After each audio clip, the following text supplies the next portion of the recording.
Hello everyone, welcome to Sleepy Classes. I am Anshuman, and in today's current affairs we are going to see a very important news related to economy. ठीक है। अब देखिए इस channel पे आपको पता है हमारे जितने भी इनिशिएटिव्स चलते हैं those are related for specifically for state PCS. अब स्टेट पीसीएस की बात करें तो वहाँ पर इकॉनमी से रिलेटेड जो क्वेश्चंस आते हैं वो थोड़े से फैक्चुअल ओरिएंटेड होते हैं। फैक्चुअल ओरिएंटेड क्या? फॉर एग्जाम्पल जैसे अभी एक न्यूज़ है, RBI repo rate hike by 35 basis point two 6.25%। ठीक है, ये न्यूज़ है। तो आपको जो है, अगर आपको पता है कि मॉनेटरी पॉलिसी का एक टूल होता है रेपो रेट, इसके बारे में हमने बहुत डिटेल में लेक्चर्स में कवर भी किया है।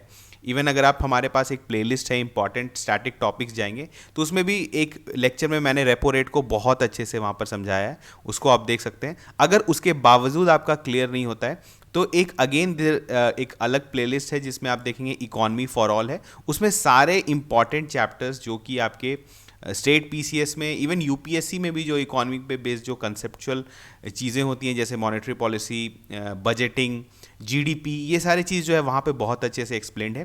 तो अगर आप इस चैनल पे नए हैं तो आप वो दोनों प्लेलिस्ट को ज़रूर देखें। ठीक है, अब चलिए आज हम लोग इस न्यूज़ को कवर करेंगे पूरे एग्जाम को मद्देनजर रखते हुए कि क्या क्या चीज़ इससे पूछे जा सकते हैं।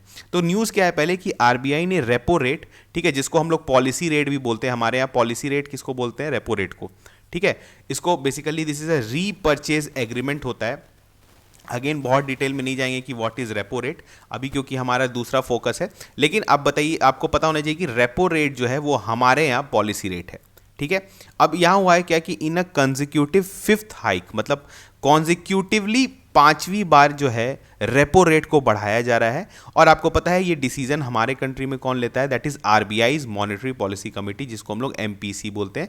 This is a 6 membered committee. इसके बारे में भी हम लोग थोड़ा सा जानेंगे, जिन्होंने क्या रेस किया है 35 बेसिस पॉइंट से, और आपका जो है अब कितना हो गया है रेपो रेट? 6.25%।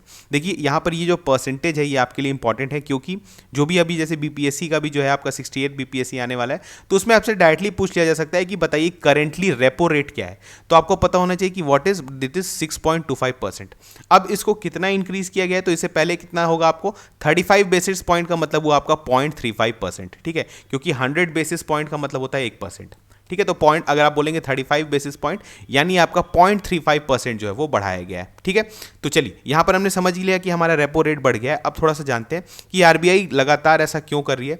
आपको पता है, अगर आप सीपीआई और डब्ल्यूपीआई को वॉच कर रहे होंगे तो यहां पर आप देख रहे होंगे कि हमारा इन्फ्लेशन जो है बहुत दिनों से जो है वो डबल डिजिट में चल रहा है। ठीक है, इवन कंज्यूमर प्राइस और होलसेल प्राइस इंडेक्स दोनों को देखेंगे तो वो काफ़ी ज़्यादा इन्फ्लेटेड है अभी।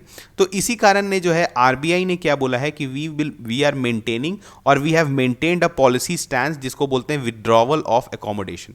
अब आप बोलेंगे कि विड्रॉवल ऑफ एकोमोडेशन क्या होता है? तो विड्रॉवल ऑफ एकोमोडेशन का मतलब क्या होता है कि सेंट्रल बैंक जो है उसको ये पता है कि मार्केट में बहुत एक्सेस लिक्विडिटी है।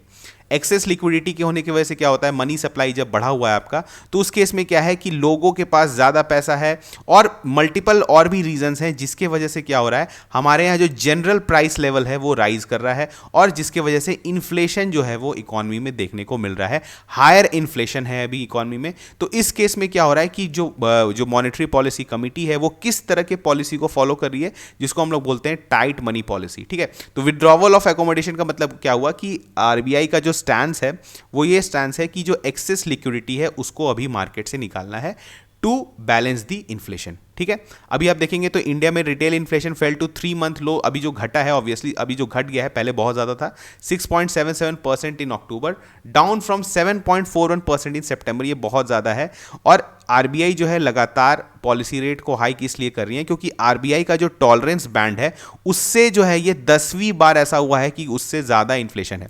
अब आप बोलेंगे टॉलरेंस बैंड क्या है? तो आपको पता है कि मैंडेट किया गया है आरबीआई को कि उसको इन्फ्लेशन किस में रखना है? 4% ±2%। मतलब 4% से मतलब आप ऐसा हो सकता है आप 2% आपका इन्फ्लेशन हो सकता है, या मैक्सिमम 6% होता है। इसी बैंड के बीच में आपको रहना है। इससे ज़्यादा अगर आप बढ़ेंगे तो आपको जो मैंडेट दिया गया है आप उसको एक तरह से फेल कर रहे हैं, और आप जो है आपको हो सकता है आरबीआई से जवाब मांगा जा सकता है कि हमारे इकोनॉमी में इतना ज़्यादा इन्फ्लेशन क्यों है और इस पर आप क्या काम कर रहे हैं। ठीक है, तो ये जो है विड्रॉवल ऑफ एकोमोडेशन का मतलब क्या हुआ? It is a kind of monetary policy जिसमें आरबीआई जो है वो क्या कर रहा है? वो मनी का टाइटनिंग कर रहा है, जिसको हम लोग आगे पढ़ेंगे कॉन्ट्रैक्शनरी मनी पॉलिसी में। ठीक है, अब चलिए आगे देखते हैं। यहाँ पर अगर आप देखें कुछ इंपॉर्टेंट रेट्स जो कि आपसे अगेन एग्जाम में पूछे जा सकते हैं, जैसे पॉलिसी रेट आपने देख लिया, दैट इज रेपो रेट।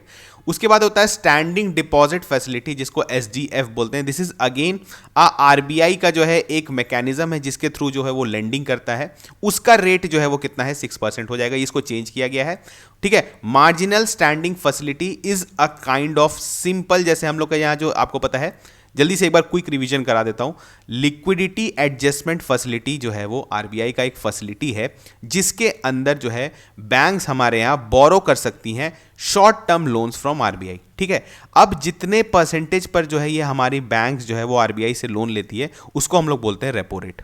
ठीक है, यहां पर जो है रेपो रेट एग्जिस्ट करता है। रेपो रेट बेसिकली क्या हुआ कि जिस रेट पे आरबीआई जो है वो शॉर्ट टर्म्स लोन देता है बैंक्स को, वही एक सिंपल सा चीज है मार्जिनल स्टैंडिंग फैसिलिटी। ये भी एक तरह का आरबीआई का एक मैकेनिज्म है जिसमें वो बैंक्स को ओवरनाइट लोन देता है। कभी कभी उनके पास लिक्विडिटी क्रंच हो जाता है तो उस केस में क्या है कि उसको ओवरनाइट जो है वो फंड देता है, और इस फैसिलिटी को हम लोग क्या बोलते हैं, मार्जिनल स्टैंडिंग फैसिलिटी। अब देखिए जनरली हमारे यहाँ क्या है कि रेपो से लिंक्ड है एमएसएफ रेट भी और रिवर्स रेपो भी।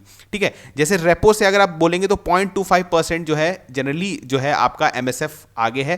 तो जैसे अगर आप देखेंगे अभी आपका एमएसएफ कितना है, 6.50% है।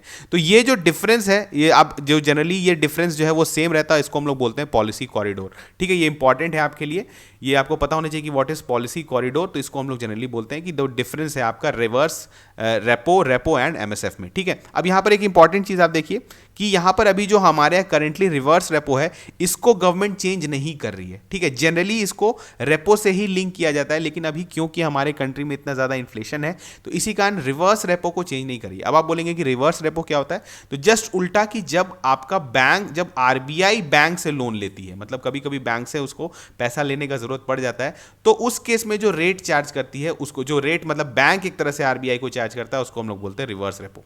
ठीक है, तो यहां पर रेपो एंड रिवर्स रेपो के बारे में हमने बात कर लिया। उसके बाद देखिए क्या है, जो कैश रिजर्व रेशियो है, अगेन ये आपके लिए इंपॉर्टेंट हो सकता है क्योंकि रेट से डायरेक्टली क्वेश्चन पूछा था। तो कैश रिजर्व रेशियो कितना है आपका 4.50% and statutory liquidity ratio that is 18%। ये सारे चीज़ जो है सीआरआर, एसएलआर, इसके बारे में अगर आप जानना चाहते हैं तो इकोनॉमी फॉर ऑल वाले प्लेलिस्ट में जाइए, वहाँ पर मैंने बहुत अच्छे से पढ़ा रखा है पूरा मॉनेटरी पॉलिसी, पूरा सारा चीज़ आपको ये जितने टूल्स हैं बहुत अच्छे से समझ में आ जाएंगे। ठीक है, चलिए अब क्योंकि हम लोग करंट अफेयर्स कवर कर रहे हैं यहाँ पर, तो थोड़ा सा जल्दी से जान लेते हैं कि मॉनेटरी पॉलिसी कमेटी है क्या। तो ये क्या है, section 45ZB of amended RBI act 1934 में इसका रिकमेंडेशन, मतलब इसमें इसको ऐड किया गया है एमपीसी को।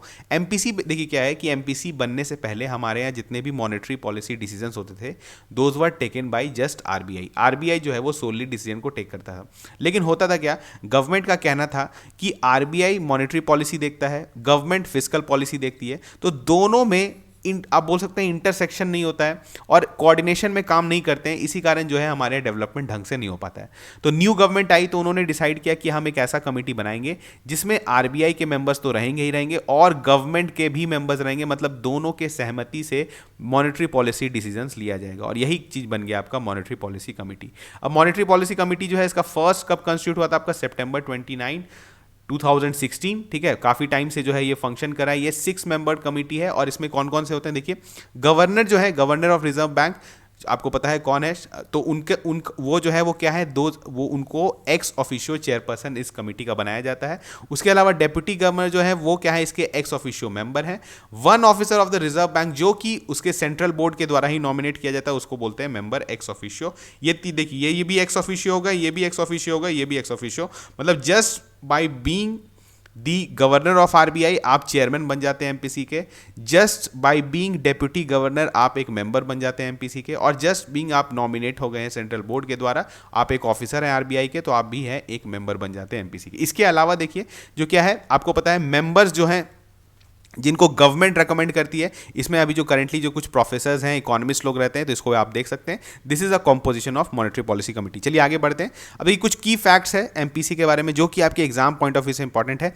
एमपीसी क्या करते हैं, देखिए पॉलिसी रेपो रेट, अभी देखा हर बार जो है ये क्या करते हैं, रेपो रेट रिवाइज करते हैं, घटाते हैं, बढ़ाते हैं, ये काम जो है मॉनेटरी पॉलिसी कमेटी को दिया हुआ है। इसके अलावा किस लिए करते हैं, to achieve the inflation target. ठीक है ना, इन्फ्लेशन का जो टारगेट है, टारगेट क्या है जल्दी बताइए, 4 ± 2%, ±2% मतलब 6% तक जा सकते हैं और 2% तक जा सकते हैं। इसके बीच में ही आपको कहीं ना कहीं पर रहना है, लेकिन करंटली अभी हम जो है हम लोग 6 के भी आगे चल रहे हैं। अब एमपीसी, अगर अगेन एक चीज़ और इंपॉर्टेंट कि हम लोग किसको इन्फ्लेशन टारगेटिंग के लिए यूज़ करते हैं, किस इंडेक्स को, that is consumer price index. ये भी इंपॉर्टेंट है, सीपीआई हम लोग यूज़ करते हैं for inflation targeting in India. The MPC is required to meet at least 4 times a year, मतलब 4 बार इनको एटलीस्ट मीटिंग हेल्ड करना है। और इनका कोरम कितना है कि कितने मेंबर्स होने चाहिए तभी कमिटी का मीटिंग होगा, तो वो है 4 मेंबर्स। ठीक है, अब यहां पर देखिए जो वोटिंग का है बहुत ही डेमोक्रेटिक है कि ईच मेंबर को एक वोट मिला हुआ है, लेकिन इन केस ऑफ टाई और इक्वालिटी ऑफ वोट्स जो बोलते हैं उस समय गवर्नर को जो है वो कास्टिंग वोट मिलता है, और जो सेकंड वोट बोलते हैं मतलब वो जिस तरफ बोल देंगे वो पलड़ा भारी हो जाएगा और वो डिसीजन लेना पड़ेगा। ठीक है, चलिए आगे बढ़ते हैं। अब देखिए जल्दी से अगेन हम लोग जो है हमने ऑलरेडी कहा है कि आप जो है इकोनॉमी फॉर ऑल वाले सेक्शन में जाके देख सकते हैं, वहाँ पे मॉनेटरी पॉलिसी का एक पूरा लेक्चर है, उसमें हमने बहुत अच्छे से किया है। लेकिन चलिए हम लोग देख लेते हैं क्विक रिवीजन कि आखिर आरबीआई ने पॉलिसी हाइक क्यों किया है। तो अभी जो करंटली पॉलिसी हाइक इसलिए किया है क्योंकि आपको पता है कि हमारे कंट्री में इन्फ्लेशन काफ़ी ज़्यादा है, और इन केस जब आपका जब इन्फ्लेशन ज़्यादा रहता है तो आरबीआई मनी कंट्रोल करने के लिए क्या करती है, कॉन्ट्रैक्शनरी पॉलिसी लाती है। इसमें क्या क्या होता है, जैसे इंक्रीजिंग पॉलिसी रेट, सबसे पहले रेपो रेट बढ़ा देगी, रेपो रेट के बाद उसका सीआरआर बढ़ा दे, एसएलआर बढ़ा दे, ये सारे चीज़ जो है टूल्स हैं। और इसको आपको पता है इसको हम लोग क्या बोलते हैं, these are quantitative tools. Quantitative tools का मतलब क्या हुआ कि ये डायरेक्टली जो है मनी सप्लाई को क्वांटिटेटिवली कंट्रोल करते हैं। ठीक है, मतलब अगर आप ऑब्वियसली अगर आप जैसे सोचिए कि आपने सीआरआर बढ़ा दिया, आपने एसएलआर बढ़ा दिया, अब आप सीआरआर बढ़ा रहे हैं तो क्या होता है, कैश रिजर्व रेशियो, मतलब बैंक को अपने पास इन फॉर्म में कैश के फॉर्म में ज़्यादा पैसा रिजर्व में रखना पड़ेगा, तो वो कम पैसा लेंडिंग करेगा। जब कम पैसा लेंडिंग करेगा तो लोगों के पास कम पैसा जाएगा, तो एक तरह से क्या हुआ कि हमारे कंट्री में जो है वो मनी, जो एक्सेस मनी सप्लाई है वो सक हो जाता है। इसके थ्रू, किसके through, contractionary money monetary policy. Contractionary का ही दूसरा नाम है टाइट, जिसको हम लोग टाइट मॉनेटरी पॉलिसी बोलते हैं, और उसके को क्या बोलते हैं, डियर। ठीक है, चलिए आगे देखिए उसके बाद क्या है, यहां पर बोले अच्छा गवर्नमेंट सिक्योरिटीज सेल करके जो एक्सेस लिक्विडिटी है उसको भी गवर्नमेंट, मतलब जो है इसको हम लोग जनरली क्या बोलते हैं, ओपन मार्केट ऑपरेशंस, जिसमें आरबीआई करती है, क्या करती है कि गवर्नमेंट सिक्योरिटीज बोलेगी कि आप ले लीजिए, और जो एक्सेस मनी है उसको जो है वो अपने पास रख लेती है। ठीक है, और हमने फिर देखा कि रेट्स को भी बढ़ाती है। तो ये सारा चीज़ जो है अभी हमने बोला, this is all withdrawal of accommodation, मतलब कि जब आपका लिक्विडिटी इकोनॉमी में ज़्यादा है तो उस केस में जो है आपका ये पॉलिसी जो है फॉलो किया जाता है। ठीक है, अगेन जैसे इसका उल्टा है एक्सपेंशनरी, क्या हुआ, जब हमारे इकोनॉमी में डिमांड घटने लगता है, प्राइस, जनरल प्राइस लेवल घटने लगता है, तो उस केस में क्या होता है कि पॉलिसी रेट कट करती है आरबीआई, और पॉलिसी रेट घटाएगी तो बैंक्स इजीली बोरो कर पाएंगे पैसा आरबीआई से। जब बैंक्स इजीली बोरो कर पाएंगे तो वो आगे लोगों को भी कम इंटरेस्ट रेट पे पैसा देंगे। जब कम इंटरेस्ट रेट पे पैसा देंगे तो लोग पैसा ज़्यादा खर्च करेंगे, और अगेन मनी सप्लाई जो है वो हमारे इकोनॉमी में बढ़ जाएगा, और हो सकता है कि फिर हमारे रेट में जो जनरल लेवल ऑफ प्राइस जो है वो राइज करने लगे। ठीक है, तो दोनों पॉलिसी फॉलो करती है depending on the rate of inflation, या क्या इन्फ्लेशन का भी हमारा जो है स्टैंडर्ड है कंट्री में। ठीक है, तो चलिए मिलते हैं नेक्स्ट लेक्चर में, तब तक थैंक यू।